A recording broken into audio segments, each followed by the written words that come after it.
¿Hay una existencia consciente después de la muerte? Nosotros tenemos que contestar esta pregunta, es muy importante. Y en Salmo 146:4 dice, pues sale su aliento, este es el ruaj, este elemento dador de vida, este Espíritu de Dios retorna a Dios y vuelve a la tierra, y en ese mismo día perecen sus pensamientos. Así que cuando usted muere, los pensamientos ya no siguen. No hay ningún pensamiento cognitivo, porque los que viven saben que han de morir, pero los muertos nada saben, ni tienen más recompensa. Su memoria cae en el olvido, también perecen su amor, su odio y su envidia. Eclesiastés 9, 5 y 6. Así que cuando se nos dice que hay una casa encantada allí, y está encantada porque el hombre que vivió allí tenía una relación ilícita y así, y entonces ellos se mataron y ahora ese lugar está encantado porque ellos se están disputando constantemente y están peleando y están envidiosos sobre las relaciones que ellos tenían anteriormente. ¿Es eso bíblico o no?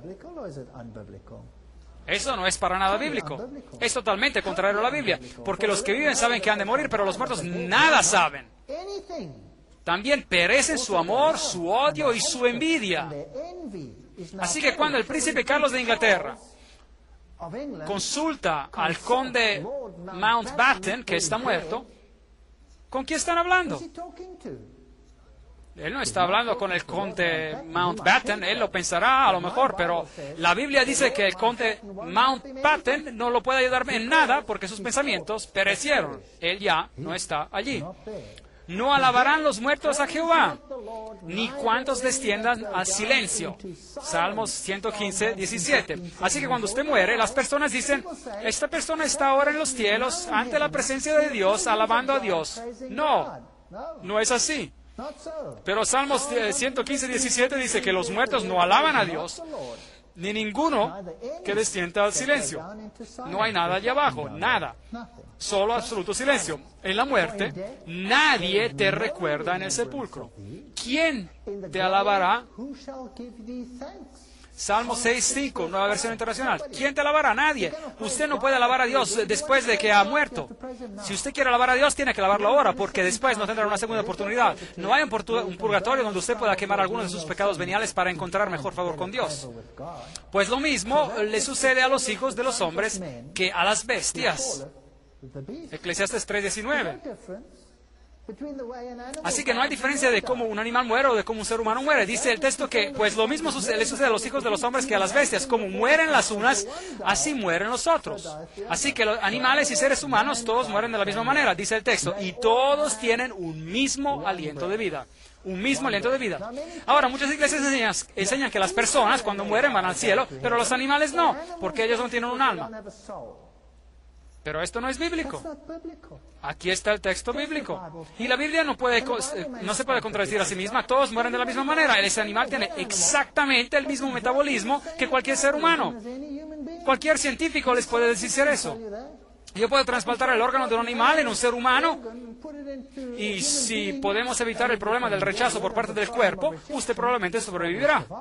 Así que no hay ninguna diferencia en la manera en que un hombre vive y cómo un animal vive. La única diferencia es que un ser humano toma decisiones cognitivas en su vida y está sujeto al juicio de Dios.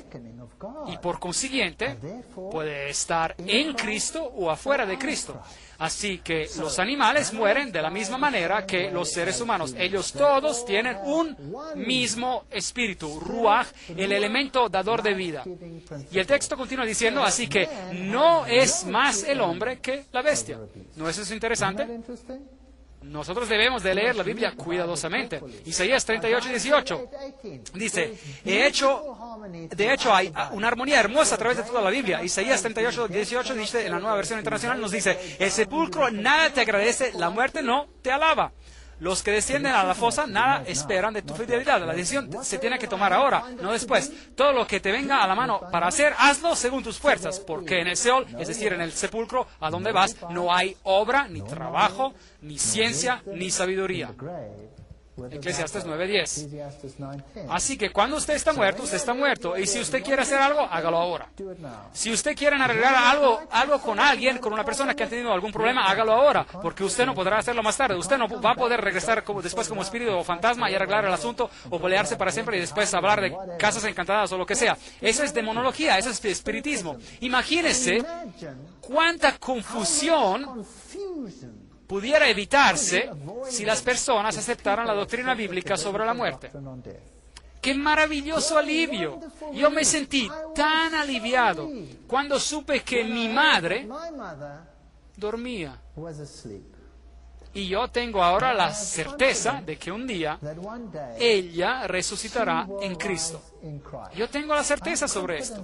Mi madre no conoció toda la verdad, pero yo sé que Dios la juzgará según lo que ella sabía. Mi madre murió cuando yo tenía 12 años. Y yo siempre estaba angustiado cuando yo hacía cosas malas y pensaba, oh mamá, por favor, discúlpame, por favor, cierra tus ojos para que no veas esto. Ahora yo sé que mi madre está dormida. ¡Qué alivio! Que ella no tiene que preocuparse por mí, ni desesperarse, ni entrar en pánico en el más allá, viendo si hago esto o aquello, bien o mal. Si hago lo correcto o lo malo. Está dormida. Y un día yo tendré una buena conversación con ella, cuando el Señor la resucite de los muertos. Esa es mi esperanza. Esa es una broma bastante vieja, pero todavía es cómica. Paul Adam, 1902, en su lápida dice, deténgase mi amigo al pasar por aquí, así como usted es ahora, así también una vez yo fui. Yo como soy yo ahora, usted pronto también lo será. Así que prepárese para seguirme. Y seguirlo a usted no es de mi agrado hasta que yo no sepa a dónde es que usted fue. Bien, esa es una respuesta muy simpática. Ahora, ¿qué se puede decir sobre esto? Este es el lugar del nacimiento del espiritismo moderno. En ese sitio estaba la casa de Hydesville, el hogar de las hermanas Fox, y esta es su lápida, y dice, el 31 de marzo del 1848, no hay muerte, no hay muertos. ¿Y ese es el lenguaje de Dios o es el lenguaje de la serpiente? Es el lenguaje de la serpiente. Muy interesante. Ahí están ellas, las tres hermanas Fox. Ellas son las que empezaron el espiritismo moderno porque ellas escuchaban golpes, repiqueteos en las paredes de su casa, y ellas respondían a los repiqueteos, tac, tac, tac, tac. Y entonces los espíritus también, tac, tac, tac, tac. Y así se estableció la comunicación moderna con el mundo de los espíritus. Y se vio para el mundo occidental. Claro, en las culturas antiguas siempre habían existido esas prácticas, en la cultura africana, en la cultura egipcia, en la cultura babilónica y en la cultura oriental. La consulta con los muertos venía siempre practicada.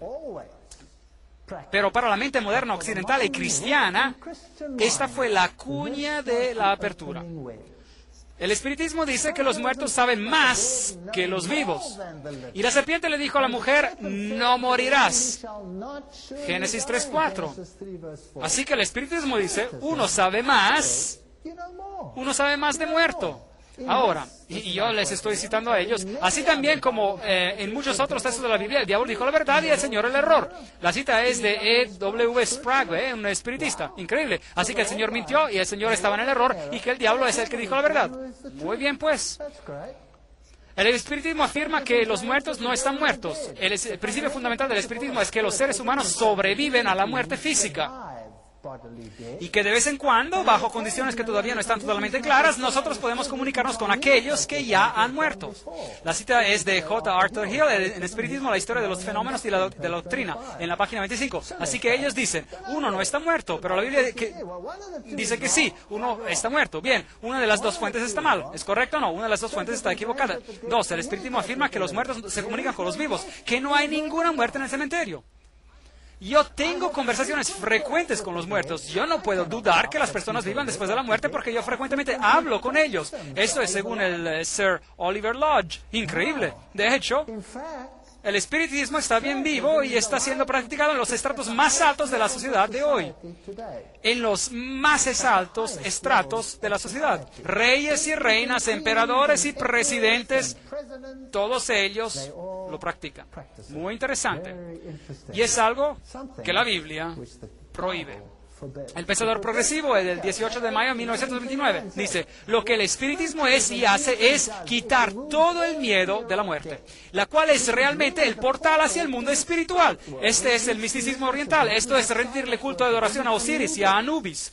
Y él enseña que la muerte no es la cesación de la vida, pero un simple cambio de condición, nada más. Y que el espiritismo es el mensaje de Dios a los mortales declarando que no hay muerte. Que todos los que han ya fallecido siguen viviendo. Que hay esperanza en la vida del más allá, aunque uno sea el más pecador. Ay, así que siga pecando, no es importante porque usted puede arreglarlo más tarde. Eso es interesante. Y que cada alma progresará a través de los años a alturas sublimes y gloriosas, donde Dios es amor y el amor es Dios. Y yo siempre digo, miren a India, miren a Calcuta, a ver si es que los miles de años de reencarnación han mejorado la calidad de la vida ahí. Es ridículo. Es la mentira más patética en el universo.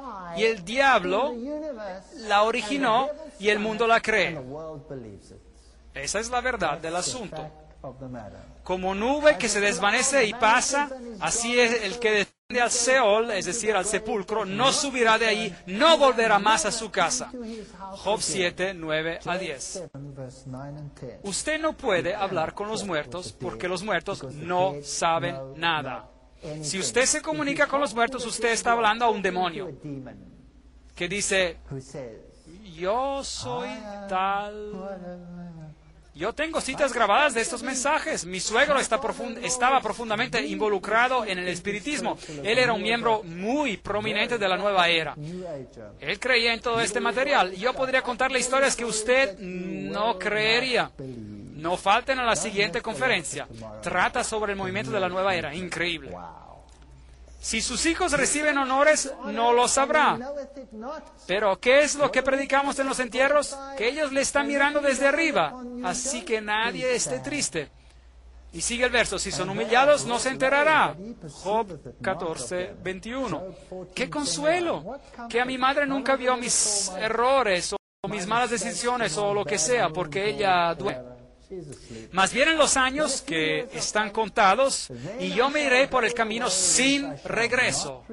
Job 16, 22. Hasta que el Señor venga. Y de la manera que está establecido para los hombres que mueran una sola vez, y después de esto, el juicio. Hebreos 9, 27. Se acabó. Este versículo le pone fin al concepto de la reencarnación. Adiós. O uno cree en la Biblia, o uno cree en la mentira.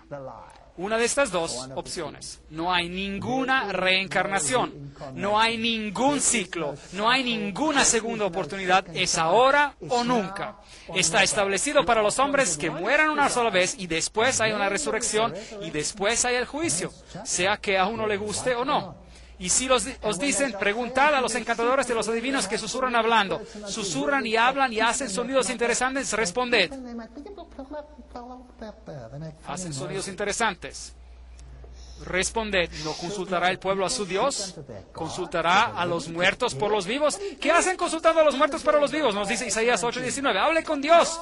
No consulte a los muertos, no consulte a las estrellas, ni a los espiritistas, ni a los brujos, ni a los necromancios, a la ley y al testimonio. Si no dijeren conforme a esto, es porque no les ha amanecido. Isaías 8:20. Si ellos no hablan según la Biblia, olvídese de ellos. Olvídese de ellos. Olvídese de ellos. Están mintiendo. Así que el espiritismo y la muerte están unidos.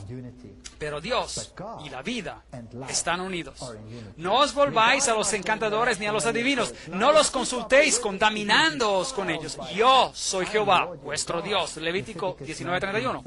Quizá para algunos las películas de Harry Potter son agradables, pero ellas siembran semillas en las mentes jóvenes que madurarán en frutos de injusticia. Entidades espirituales que salen de armarios aullando por los lugares, los buenos espíritus, los malos espíritus, las brujas buenas, las brujas malas. ¡Qué cantidad de basura! Y nuestros niños están haciendo estas cosas que ven. ¿Y dónde? Hasta en la iglesia. Increíble. La cita de Levíticos 19:31. No confiéis en los príncipes ni en el hijo de hombre, porque no hay en él salvación. Saldrá su espíritu, su ruaj, su vida.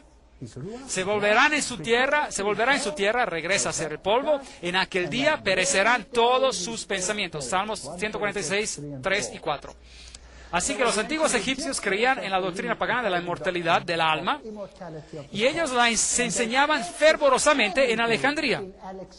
Ahora, usted sabe algo que es interesante, que los judíos, al igual que las personas hoy en día, pensaron que podían obtener una mejor educación a las universidades del mundo. Así que ellos se fueron a estudiar la teología de las naciones, y muchos de ellos recibieron su educación en Alejandría. Los saduceos pertenecían a este grupo. Los saduceos creían que cuando usted moría, usted se iba directamente al cielo, y allí usted se sentaba en el seno de Abraham. Cuán cómodo era esto. Y si usted tenía algún motivo para orar, entonces usted oraba a Abraham, que estaba muerto, para después de comunicarse con Dios. Eso es la adoración de los ancestros. Usted, pues, porque usted ora por medio de Abraham a Dios, usted usa un intermediario. Y ellos enseñaban, tal como ellos se lo aprendieron aquí en Egipto, en Alejandría, que cuando usted moría, usted o bien iba al lugar bueno o usted iría al lugar ardiente. Ese es el culto de Anubis o de Osiris. Por otro lado, los fariseos, ¿en qué creían ellos? Ellos creían en la muerte y en la resurrección. Y cuando Pablo fue traído ante el Sanedrín, porque es sorprendente ver qué aliados uno encuentra cuando se está oponiendo a Dios. Cuando se trataba de oponerse a Cristo, los fariseos y los saduceos entraron en perfecta armonía, amigos, buenos aliados. Y cuando Pablo fue confrontado después, él se encontraba en una situación difícil, y así que él les lanzó el comentario, y él les dijo a ellos: yo soy un fariseo, yo creo en la resurrección. Y ¡boom! ¿Se acuerdan qué pasó? Lo que aconteció, empezaron una disputa tan fuerte entre ellos que ni supieron siquiera qué hacer ya con Pablo. Interesante. Así que esto es lo que los egipcios antiguos creían. Así que la adoración ancestral en la mayoría de los casos es simplemente el espiritismo oriental, que sirve como el exponente de la inmortalidad. Contacto con el otro mundo, página 14. Esto es la esencia del todo. También hacen grandes señales, de tal manera que incluso hace descender fuego del cielo a la tierra delante de los hombres y engaña a los moradores de la tierra por las señales que le ha sido dado hacer. Apocalipsis 13. El espiritismo va a jugar un papel muy importante en los engaños de los últimos días, y yo les mostraré diapositivas que los asombrarán en una nueva conferencia llamada Señales y Maravillas. No falte a esa. Son espíritus de demonios que hacen señales, milagros. Apocalipsis 16:14. Cuando María se aparece al mundo católico cristiano, o al mundo islámico, de hecho, como ella frecuentemente, entre comillas, se aparece, ¿quién está apareciendo? María está dormida.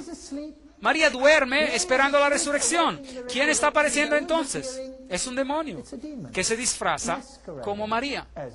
Y esto no es sorprendente porque el mismo Satanás se disfraza de ángel de luz, 2 Corintios 11:14. El diablo asume el papel de Cristo. Él viene como Maitreya y dice, yo soy su hermano, quien a través de muchos ciclos he hecho esto y eso y aquello y lo demás. ¿Qué cantidad de cosas sin sentido son estas? Si Él es tan grandioso porque ha pasado tantos ciclos, entonces todos deberíamos ser tan grandiosos según esa doctrina, porque todos tendríamos la misma cantidad de ciclos, ¿correcto? Porque Él habría de ser mejor que los demás. Pero todos ellos están muertos, ninguno de ellos vive, porque ellos son demonios. Satanás y las apariciones de María son exactamente lo mismo. O las apariciones de Gaia, o las apariciones de Vishnu, o Shiva, o cualquiera de sus señores, o dioses. Todos ellos son uno y la misma cosa. Mateo 7, 22 y 23 nos dice, muchos me dirán en aquel día, Señor, Señor, ¿no profetizamos en tu nombre y en tu nombre echamos fuera demonios? Y en tu nombre hicimos muchos milagros. Entonces les declararé, nunca os conocí. Apartaos de mí, hacedores de maldad. Maldad es anomia en griego, estar en contra de la ley de Dios, o sin la ley de Dios. Efesios 6:11 dice, vestíos de toda la armadura de Dios. Uno no puede creer solo en algunas cosas en la Biblia. Uno se tiene que vestir con toda la armadura para que podáis estar firmes contra las acechanzas del diablo. Si llegara aquí un espíritu apareciéndose y declarando ser Jesucristo, como sucedió en México cuando miles de personas se postraron en un estadio del fútbol donde Él se apareció y lo adoraron, ¿qué pasa? ¿Quién está apareciendo? Y si usted quiere estar firme contra estas manifestaciones extrañas, entonces nosotros debemos armarnos con la Biblia. Bien, algunas personas dicen, ¿y qué hay acerca del ladrón en la cruz? Jesús le dijo, usted estará conmigo en el paraíso. Revisemos cuidadosamente este texto. Y dijo a Jesús, acuérdate de mí cuando vengas en tu reino. Lucas 23:42. Ese día era el viernes. Y Jesús le dijo a él, de cierto te digo que hoy estarás conmigo en el paraíso. Lucas 23:43. Así que aquí, supuestamente, el ladrón iba a estar con Cristo en el paraíso en el día que él murió. Bien, depende de dónde usted ubique en el texto la palabra que o la coma, dependiendo de la versión española, porque esa coma o la palabra que no estaban ahí en el texto original. De hecho, el espacio entre las palabras no estaba ahí en el texto original, era todo un bloque grande. Así que, si usted mueve la coma o mueve la palabra que, también se podría leer de la siguiente manera. De cierto te digo, hoy que estarás conmigo en el paraíso. Es decir, tú estarás conmigo en el paraíso. Ahora, nosotros tenemos que hacer la pregunta. ¿Jesús estuvo, el ladrón, contigo después de tu muerte en ese día viernes? ¿Se reunió él contigo en el paraíso, sí o no? Bien. Primeramente, el ladrón no podría haber estado allí porque aún no estaba muerto, porque la Biblia dice que cuando estaba llegando el final del día y acercándose el sábado, ellos estaban diciéndose a los romanos que apresuraran el final de los crucificados porque ellos hasta ahí estaban vivos. Así que fueron y hicieron ¿qué con sus huesos? Le rompieron sus huesos, pero cuando ellos llegaron a Cristo, Él ya estaba muerto. Así que les rompieron los huesos para que no los bajaran de la cruz en el día sábado, porque habría sido un sacrilegio hacer esto en el día sabático. Eso estaría violando el sábado. Así que quebrántale los huesos y ya no pueden hacer eso.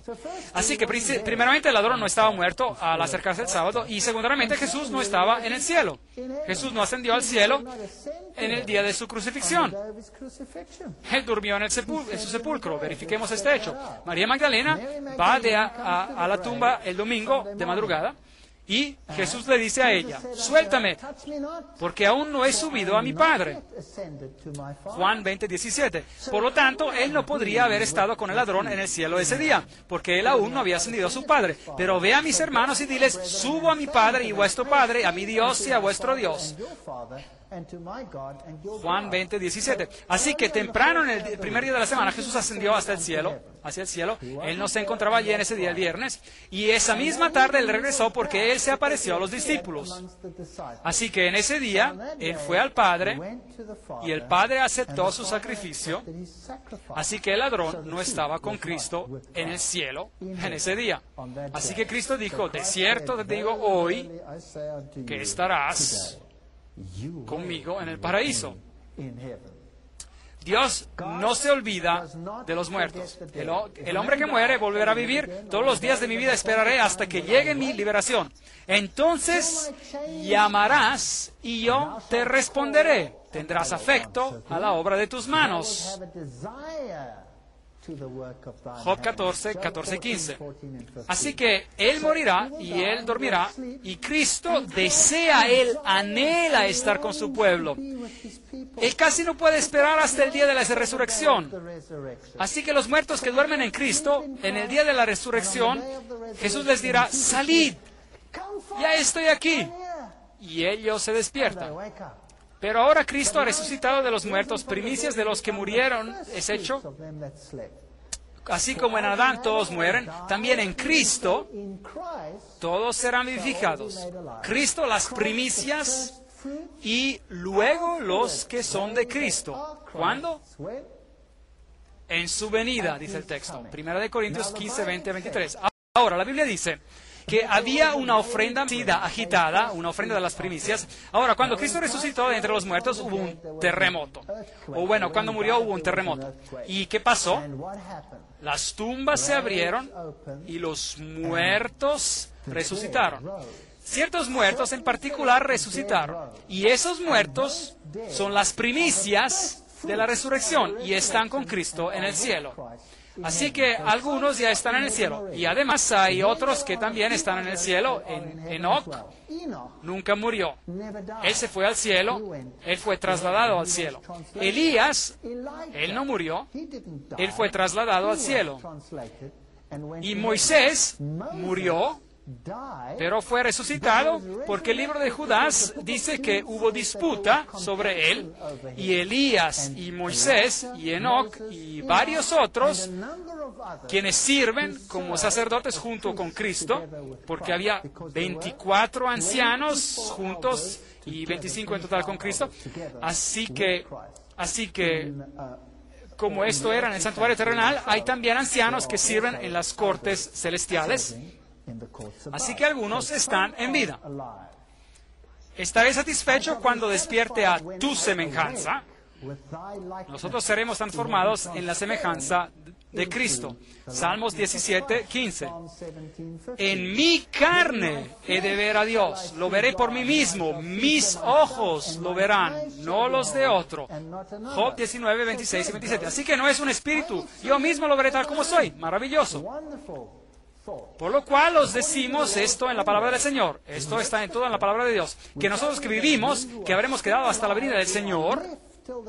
Así que cuando el Señor venga, habrán los vivos que están en Cristo y los muertos que están durmiendo en Cristo. Que no predeceremos a los que durmieron. El Señor mismo, con voz de mando, con voz de arcángel y con trompeta de Dios, descenderá del cielo. Entonces los muertos en Cristo resucitarán primero. Primera de Tesalonicenses 4, 15 y 16. Luego nosotros, los que vivimos, así que aquí se habla de los que están en vida al final de los tiempos, los que hayamos quedado seremos arrebatados juntamente con ellos en las nubes para recibir al Señor en el aire. Las nubes son un paralelismo hebreo y trataré sobre eso más adelante en otra conferencia. Estas representan a los ángeles porque los ángeles recogen a los escogidos, a los elegidos, y ellos se encuentran con el Señor en el aire. Y así estaremos siempre con el Señor. Primera de Tesalonicenses 4:17. Así que esta es la enseñanza bíblica. Cristo vuelve, los muertos en Cristo resucitarán y los vivos son trasladados y juntos, los unos no preceden a los otros, se encuentran con el Señor en el aire. Nosotros dormiremos hasta que Él venga y golpee en el pequeño sepulcro diciendo, Doctor Martín, levántese. Y entonces yo me levantaré en un instante y estaré feliz con Él para siempre. La Esperanza Cristiana, la página 37, eso es lo que decía Martín Lutero. No os asombréis de esto, porque llegará la hora cuando todos los que están en los sepulcros oirán a su voz y saldrán. Juan 5, 28, 29. El que tiene al Hijo, tiene la vida. El que no tiene al Hijo de Dios, no tiene la vida. Nosotros tendremos que analizar esto muy cuidadosamente. Primero de Juan 5, 12. Por tanto, al Rey de los siglos, inmortal, invisible, al único y sabio Dios, sea honor y gloria por los siglos de los siglos. Amén. Primera de Timoteo 1:17. Dios es inmortal, no nosotros. Nosotros tenemos la inmortalidad. por la gracia. Os digo un misterio, no todos moriremos, pero todos seremos transformados en un momento, en un abrir y cerrar de ojos. ¿Cuándo? A la final trompeta. Porque se tocará la trompeta y los muertos serán resucitados incorruptibles y nosotros seremos transformados. Pues es necesario que esto corruptible se vista de incorrupción y que este mortal se vista de inmortalidad. 1 Corintios 15, 51-53. Así que vemos en estos varios textos que la Biblia está en acuerdo con sí misma sobre este tema. En la fe murieron todos estos sin haber recibido lo prometido. Pablo hace una lista entera de grandes hombres y él dice que ellos murieron sin haber recibido las promesas, sino mirándolo de lejos, creyéndolo y saludándolo y confesando que eran extranjeros y peregrinos sobre la tierra. Hebreos 11:13. La promesa de la nueva tierra ha de venir en el futuro. Tus muertos vivirán, sus cadáveres resucitarán. Despertad y cantad, moradores del polvo, porque tu rocío es cual rocío de hortalizas, y la tierra entregará a sus muertos. Isaías 26:19. La doctrina bíblica está tan clara. Yo soy la resurrección y la vida. El que cree en mí, aunque esté muerto, vivirá. Juan 11:25. Así que aquí están estas dos grandes distinciones. Ahora, ¿qué pasa con todos los textos de la Biblia donde se habla sobre el Gehenna, el fuego del infierno y todas estas cosas interesantes? ¿Y qué pasa con los malos? ¿Qué pasa con ellos? ¿Qué ocurre? Apocalipsis 6, 16, 17 dice: y decían a los montes y a las peñas, caed sobre nosotros y escondednos del rostro de aquel que está sentado sobre el trono y de la ira del Cordero, porque el gran día de su ira ha llegado, y ¿quién podrá sostenerse en pie? Así que hay un grupo, los muertos en Cristo, que resucitan. Los que están vivos a su venida son trasladados al cielo para encontrarse con el Señor en el aire. Y hay otro grupo, los malos que se encuentran vivos a la venida de Cristo, y los malos que están muertos. Mateo 10:28 dice: y no temáis a los que matan el cuerpo, pero el alma no puede matar. Es decir, no puede matar al nefesh, al elemento de vida. Temed más bien a aquel que pueda destruir el alma y el cuerpo en el infierno. ¿Es la doctrina del infierno? Bien, la palabra utilizada aquí es Gehenna. Gehenna. ¿Qué significa? Veamos esto. Gehenna se origina del hebreo. Primero, el infierno es el lugar del castigo futuro que se llama Gehenna o Gehenna del fuego. Esta era originalmente el valle de Hinnom, al sur de Jerusalén, donde la suciedad y los animales muertos de la ciudad eran desechados y quemados. Un símbolo apropiado de los malos y de su destrucción futura. Así que aquí ustedes tienen la explicación de la concordancia sobre esta palabra. Así que esta palabra se refiere al valle donde los cuerpos de los muertos se quemaban y se destruían. A propósito, ¿cuánto tiempo duraban esos cuerpos quemándose? ¿Hasta qué? Ya se hubiesen consumido, hasta que se hubiesen consumido. Ahora, en griego, la palabra Hades, y en hebreo la palabra Sheol, y que se usa a menudo como infierno, para la doctrina del infierno, representan al lugar de los muertos. Así que es el sepulcro. Usted desciende al abismo, usted baja hacia el Sheol, al sepulcro. Usted desciende al Hades, al sepulcro. Y se traduce también a menudo como infierno. Así que aquí uno tiene las dos posibilidades para la doctrina del infierno. Una se refiere a la palabra Gehenna, el fuego que quema, que era el símbolo de aquel valle de Hinnom, y la otra referencia es para Hades o Sheol, el sepulcro. Entonces dirá también a los de la izquierda: apartaos de mí, malditos, al fuego eterno preparado para el diablo y sus ángeles. Mateo 25:41. Ahora, ¿qué es este fuego eterno? Estos son los símbolos que se usan para explicar la doctrina del infierno. Y esto es lo que Samuel Hopkins escribió. Es la doctrina católica, y él dijo lo siguiente: el humo de su tormenta ascenderá para siempre a la vista de los bienaventurados, ante sus ojos. Este despliegue del carácter divino y gloria estará a favor de los redimidos. Así que la doctrina católica dice que esos que se están quemando allá abajo, y el contraste entre los redimidos y el grupo de los quemados es muy grande, y esta, dice la cita, está a favor de los redimidos, y muy recreativo. Interesante. Y eso da el placer más grande a los que aman a Dios. Eso sería horroroso. Así que si yo tengo a mi hija o a mi hijo o a alguno de ellos ahí abajo, eso me daría el más grande placer mientras yo estoy sentado en el cielo y desde yo los veo quemándose. Eso es enfermizo. Y si el tormento y fuego eterno se extinguiera, entonces esto acabaría en gran medida con la felicidad y gloria de los bienaventurados. Esa es una idea muy distorsionada sobre las bendiciones y la felicidad. Es una idea enfermiza. Así que esta idea sobre la condenación eterna y dicha eterna es un concepto integral católico romano. Ezequiel 33:11 dice, diles, vivo yo, dice Jehová el Señor, que no quiero la muerte del impío. A Dios no le gusta la muerte de ellos, sino que, y dice el texto, sino que se vuelva el impío de su camino y que viva. Volveos, volveos de vuestros malos caminos. ¿Por qué habéis de morir, casa de Israel? Dios no tiene el carácter de que se retrata ahí. Porque yo no quiero la muerte del que muere. Ezequiel 18:32. Estos versos son una espada al corazón de la doctrina católica. La religión católica de Martin, página 290, dice que en el Concilio de Trento se decidió que en el purgatorio las almas solo pueden pagarle sus deudas a través del sufrimiento. Así que aquí se enseña una especie de estación intermediaria. Usted tiene el infierno, donde está el tormento eterno, pero si usted no fuera tan malo, entonces usted podría quemar algunos de sus pecados de antemano. Pero no es así. O Dios lo perdona a uno o no lo hace.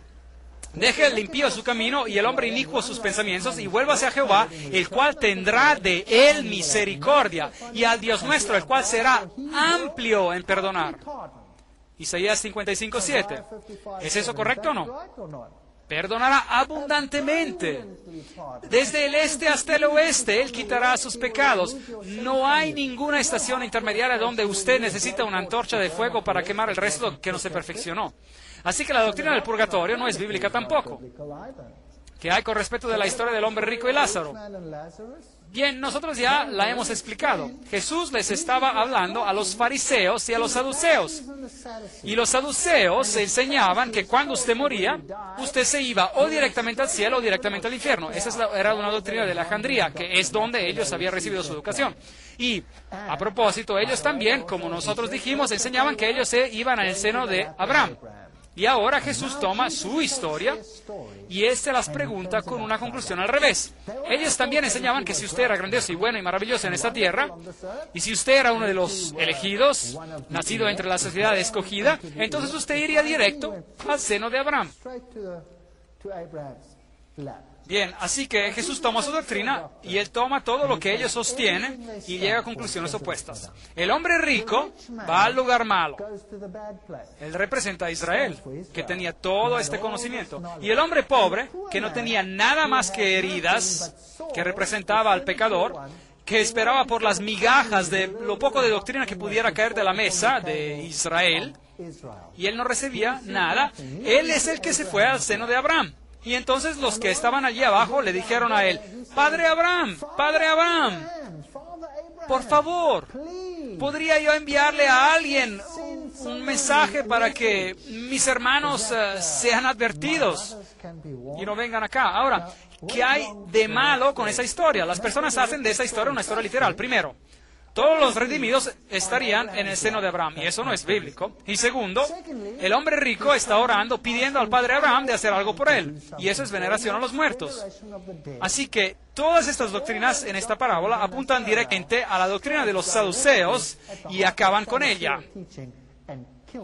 Esta es una historia que vuelca las conclusiones que se derivaban de la doctrina de los saduceos y les muestra el aspecto intolerante de esa historia.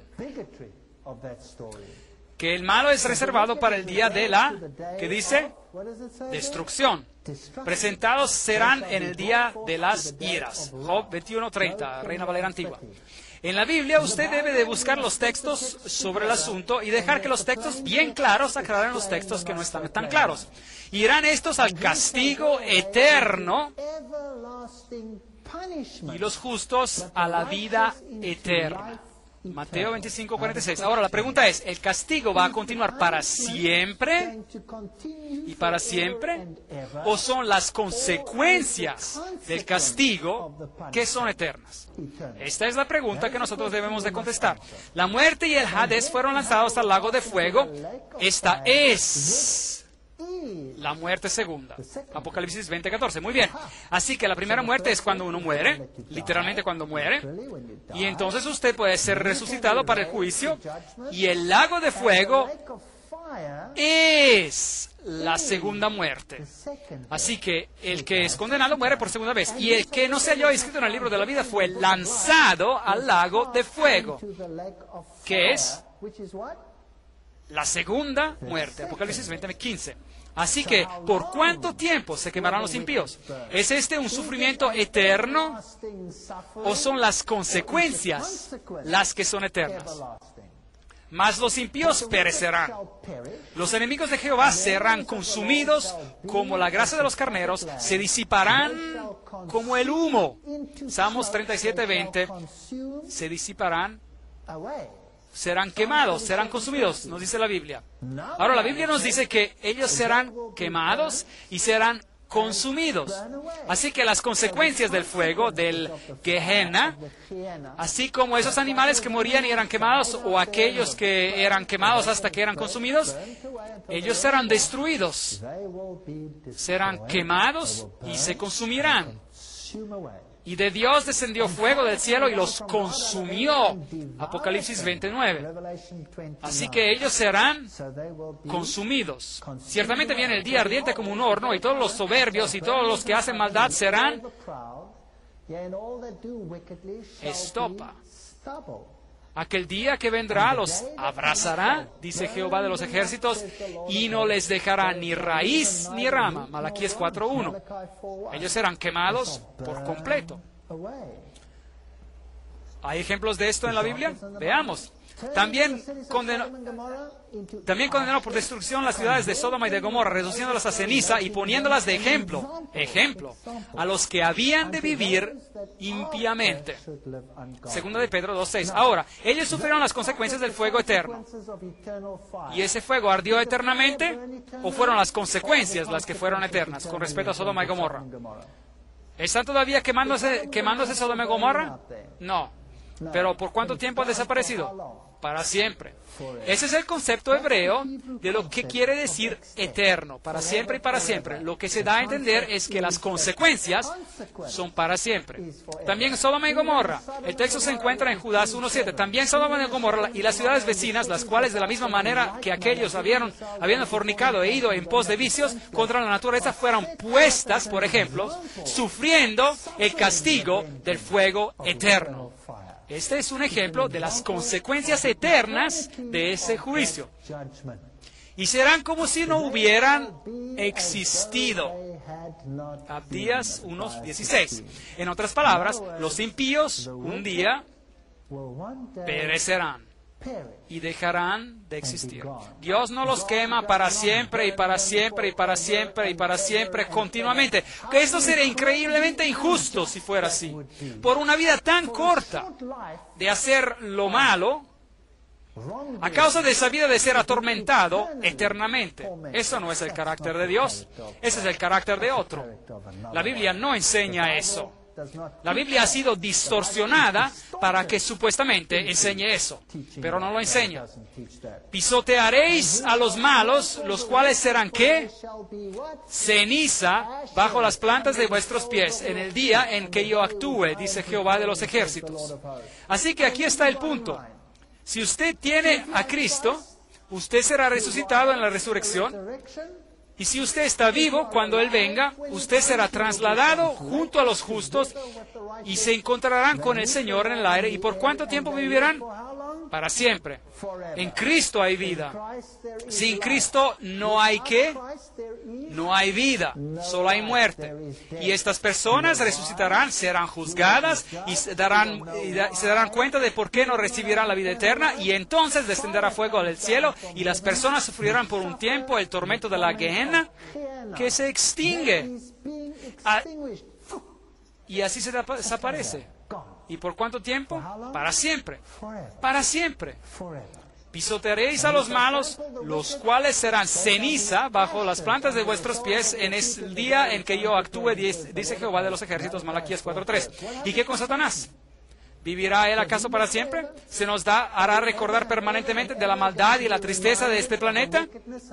No. Ezequiel 28, 18 y 19 nos dice, yo pues saqué fuego de en medio de ti, aquí está refiriéndose a Satanás, el cual te consumió y yo te puse en ceniza sobre la tierra a los ojos de todos los que te miran.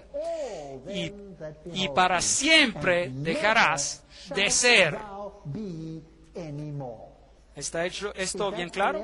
Está tan claro, pero puede ser fácilmente distorsionado si se desea. Y la tierra y las obras que en ella hay serán quemadas. Esta tierra va a ser quemada con fuego. Segundo de Pedro 3:10. El Señor no retarda su promesa, según algunos la tienen por tardanza, sino que Él es paciente para con nosotros, no queriendo que ninguno perezca, sino que todos procedan al arrepentimiento. Segunda de Pedro 3:9. Hay solo una oportunidad y usted tiene esta vida para tomar una decisión. Y al terminar esta vida, o usted está en Cristo o no está en Cristo. Y si usted está en Cristo, si usted no está en Cristo, usted no tiene vida. Si usted está en Cristo, tiene vida. Y si no está en Cristo, no tiene vida. Y los que hicieron lo bueno saldrán a la resurrección de vida, pero los que hicieron lo malo a la resurrección de condenación. Juan 5:29. ¿Este es el lenguaje claro? Yo pienso que está muy claro. Porque se tocará la trompeta y los muertos serán resucitados incorruptibles y nosotros seremos transformados, pues es necesario que este corruptible se vista de incorrupción y esta mortal se vista de inmortalidad. Entonces se cumplirá la palabra que está escrita, sorbida es la muerte en victoria. 1 Corintios 15, 52 a 54. Y después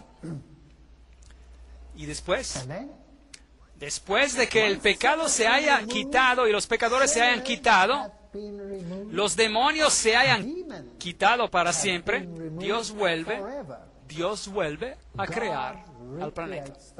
Entonces vi un nuevo cielo y una tierra nueva, porque el primer cielo y la primera tierra habían pasado. Apocalipsis 21:1. Enjugará Dios toda lágrima de los ojos de ellos, y ya no habrá más muerte, ni habrá más llanto, ni clamor, ni dolor. Las primeras cosas ya pasaron. Apocalipsis 21:4. Así que en vez de estar en el cielo y observando cómo se queman los impíos con fuego, quemándose por toda la eternidad, para que usted pueda ser deleitado por el sufrimiento de ellos, no hay en la Biblia ninguna doctrina tan enfermiza. Esta es una doctrina del paganismo y proviene de Babilonia. Y es enseñada en el mundo y creída por el mundo por casi cada sistema religioso, incluyendo también a la corriente principal del cristianismo. Y la corriente principal del cristianismo ha llegado al punto de introducir incrustaciones paganas, así que en las catedrales del mundo usted ingresa en templos paganos de muerte.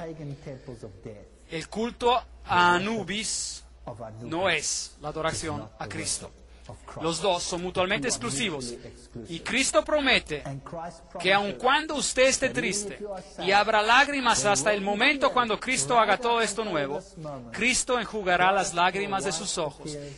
Y entonces habrá paz y felicidad y allá no habrá pecado en este planeta.